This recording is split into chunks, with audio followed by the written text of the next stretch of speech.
Dapat tama sa isip at sa salita. Dapat tama, lalo-lalo na sa yawa.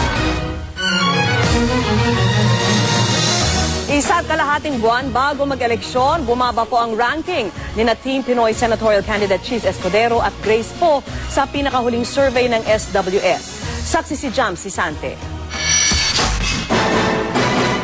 Bagamat tulad nitong Pebrero ay #1 pa rin sa bagong senatorial survey ng Social Weather Stations at Business World si Senadora Loren Legarda, pumangalawa na ngayon ang dating nag-3 na si Senador Alan Peter Cayetano. Mula #2 kasi ay bumagsak si Senador Cheese Escudero sa ikatlo hanggang ika-4 na pwesto, kapantay ni Congressman J.V. Ejercito na dati namang nasa ika-9 hanggang ika-10 pwesto. Magkakapantay naman sa ika-5 hanggang ika-7 pwesto sina Nancy Binay, Cynthia Villar at Senador Coco Pimentel, na sinundan sa ika-8 pwesto ni Senador Sonny Trillanes.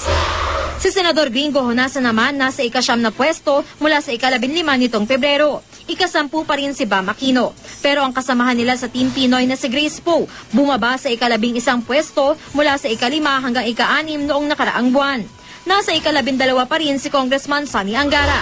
Nang isagawa ang survey mula March 15 hanggang 17, hindi pa pumuputok ang issue sa love life ni Escudero.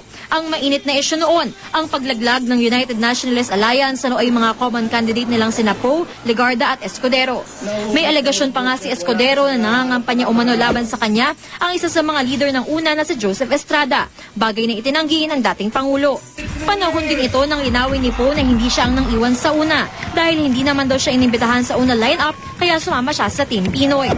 Pero para kay Congressman Miro Kimbo, tagapagsalita ng Team Pinoy, posibleng ang kawalan daw ng TV ads ang dahilan ng pagbaba ng survey rank ni Escudero. Si Poe naman, apektado lang daw ng pagsipa ng survey rank ng ibang kandidato. Sa pangkalahatan, natutuwa raw ang Team Pinoy sa resulta ng survey. Kapag patuloy lang pong ganito at walang maging pagbabago, nakakaramdam kami ng tagumpay. Ayaw namang magkomento ng una hanggat hindi raw nilalahad ng SWS ang mga subscriber nito.